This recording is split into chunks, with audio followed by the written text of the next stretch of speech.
இன்றைக்கு ஆளுகின்ற திமுக ஆட்சியில் தேர்தல் வாக்குறுதியாக அவர்கள் பாராளுமன்ற தேர்தல் போல என்ன சொன்னாரு, டிஎன்டி அப்படிங்கிற சர்டிபிகேட் தருவேன்னு சொல்லிட்டு அதுலேயும் வழக்கம் போல் ஒரு ஏமாற்று வேலையாக டிஎன்டி அண்ட் டிஎன்சின்னு அந்த சர்டிபிகேட்டை கொடுத்ததுனால இந்த மக்கள் விரும்புவது டிஎன்டிங்கிற சர்டிபிகேட். அதை இவர்களுக்கு அரசாங்கம் செய்து கொடுக்க வேண்டும். இல்லை என்றால் 26க்கு பிறகு எங்கள் கூட்டணி ஆட்சி வந்த பிறகு உறுதியாக அதை நாங்கள் இந்த போராடிய இந்த சமூகத்திற்கு செய்து கொடுப்போம்.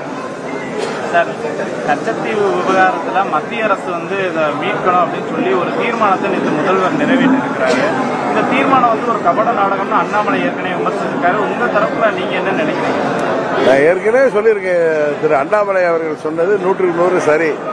நேற்று கூட போடியில் என்னுடைய ஊடக நண்பர்களை சந்திக்கிறப்ப அது ஒரு கண் துடைப்பு தான். ஏன்னா அவர்கள் என்ன செய்திருக்கணும், அவர்களும் காங்கிரஸ்காரர்களும் நாங்கள் 74 செய்தது மாபெரும் வரலாற்று தவறு, அதற்கு மன்னிப்பு கோருகிறோம் என்று அந்த தீர்மானத்தில் அவர்கள் உறுதியாக அதை சொல்லிவிட்டு அந்த தீர்மானத்தை நிறைவேற்றியிருந்தார்கள் என்றால் அவர்களை நாம் உண்மையாக அவர்கள் மீனவர்களுக்காக தமிழ்நாட்டு மக்களுக்காக அவர்கள் அந்த தீர்மானத்தை நிறைவேற்றுவாங்க என்று ஏற்றுக்கொள்வோம். ஆனால் அவர்கள் நான் ஆட்சிக்கு 4 ஆண்டுகளாக தேர்தல் வாக்குறுதியிலேயே முதலமைச்சர் ஸ்டாலின் அவர்கள் சொன்னதை இப்ப அடுத்த ஆண்டு தேர்தல் வர்றதுனால இன்றைக்கு ஒரு கண் துடைப்பாக கபட நாடகமாக அந்த தீர்மானத்தை நிறைவேற்றியிருக்கிறார்கள்.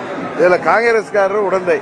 ஏன்னா இது இந்திரா காந்தி அம்மா ஆட்சியில் இருந்தப்ப கச்சத்தீவை இலங்கைக்கு தாரை வார்த்த அந்த மாபெரும் தவறை செய்த பொழுது அன்றைக்கு ஆட்சி பொறுப்பில் இருந்த கருணாநிதி அவர்கள் அவர் மீது வழக்குகள் வந்துவிடக்கூடாது என்பதற்காக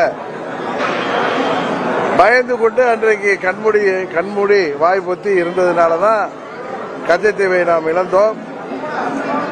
இன்றைக்கு நமது மீனவ சொந்தங்கள் அவர்கள் ஜீவாதார உரிமையாகிய மீன் பிடிப்பதற்கு கூட கஷ்டப்பட்டு அவர்களை ஏதோ கொலைக்காரர்கள் தீவிரவாதிகள் போன்று இலங்கை அரசாங்கம் நடத்தி வருவது, அவர்களை கைது செய்வது கொடுமையாக நடந்து வருகிறது. அதை மத்திய அரசாங்கம் ஒவ்வொரு முறையும் அதை தலையிட்டு அவர்களை விடுதலை செய்கின்ற கட்டாயத்திற்கு ஆளாவதற்கு காரணமே 74 தொலைநோக்கு பார்வை இல்லாமல் அந்த கச்சத்தீவை தாரை வார்த்ததுதான். அதற்கு அப்பொழுது முதல்வராக இருந்த கருணாநிதி அவர்களும் காங்கிரஸ் கட்சியும் காரணம் என்பதைத்தான் அவர் கபட நாடகங்கிறார்.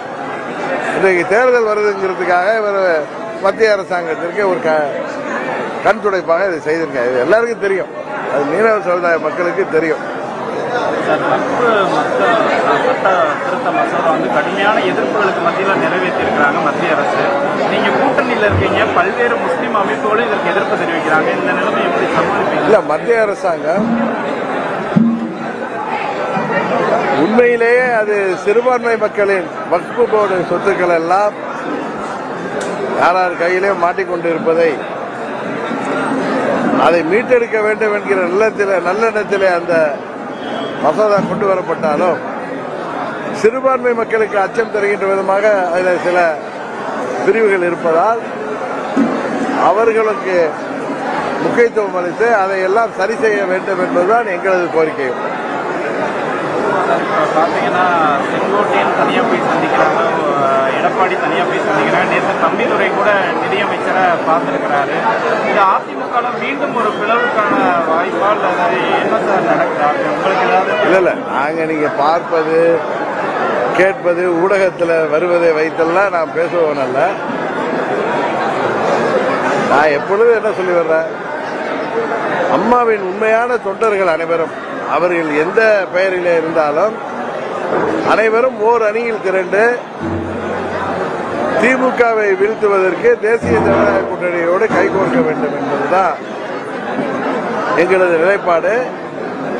அதனால்தான் நாங்கள் பாராளுமன்ற தேர்தலுக்கு போல அம்மா மக்கள் முன்னேற்ற கழகம் தேசிய ஜனநாயக கூட்டணியில நிபந்தனையற்ற ஆதரவு கொடுத்து நாங்கள் அவர்களுக்கு உறுதுணையாக நின்றோம். தொடர்ந்து அம்மா மக்கள் முன்னேற்ற கழகம் தீய சக்தி திமுகவை வீழ்த்துவதற்கு அம்மாவின் தொண்டர்கள் அனைவரும் ஓர் அணியில் இணைய வேண்டும் என்ற கருத்திலே தான் நாங்கள் இருக்கிறோம். அது மாத்திரமல்ல, எந்தெந்த கட்சிகள் எல்லாம் திமுக ஆட்சி முடிவுக்கு வர வேண்டும், இது மக்கள் விரோத ஆட்சி, சட்டம் ஒழுங்கு சந்திச்சிருக்கின்ற ஆட்சி, அனைத்து தரப்பு மக்களும் பாதிக்கப்பட்டு கொதித்து போய் இருக்கின்ற இந்த ஆட்சியை முடிவு கொண்டு வர வேண்டும் என்றால் மற்ற கட்சிகளும் தங்கள் வாக்குகளை வீணடிக்காமல் எங்கள் கூட்டணிக்கு ஆதரவு தர வேண்டும் என்று நான் தொடர்ந்து பலமுறை உங்கள் வாயிலாக சொல்லி வருகிறேன். அதே கருத்தில் தான் அம்மா மக்கள் முன்னேற்ற கழகம் தொடர்ந்து இருந்து வருகிறது.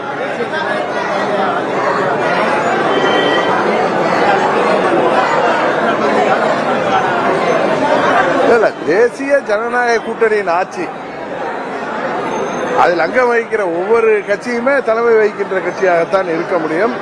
ஏன்னா எல்லாரும் சேர்ந்துதான் தீய சக்தி திமுக கூட்டணியை வீழ்த்த முடியும். அதனால யாரு தலைமை அப்படிங்கறதெல்லாம் கூடி பேசி சுமூகமாக தீர்த்து, ஏன்னா எங்கள் அனைவருக்கும் தெரியும் எங்களுக்கு உள்ள பொறுப்பு இந்த மக்கள் விரோத மக்கள் விரும்பாத ஆட்சியை முடிவு கொண்டு வர வேண்டும் என்பதுதான். அண்ணாமலையை மாற்ற போறதா சில தகவல்கள் எல்லாம் பேசுறாங்க. ஒருவேளை மாத்தினா தமிழக பாஜக வலுவில்லாததான் மாறிடும் அப்படின்னு கூட பேசுறாங்க. இதை பத்தி என்ன நினைக்கிறீங்க சார்? இல்ல, திரு அண்ணாமலை அவர்களோடு நான் பேசிய பொழுது இதை பற்றி அவர் எதுவும் சொல்லல. நாம் நேரில் சந்திக்கும் பொழுது பேசிக்கொள்ளலாம். ஏன்னா ஊடகத்தில் வர்ற செய்தியில் பற்றி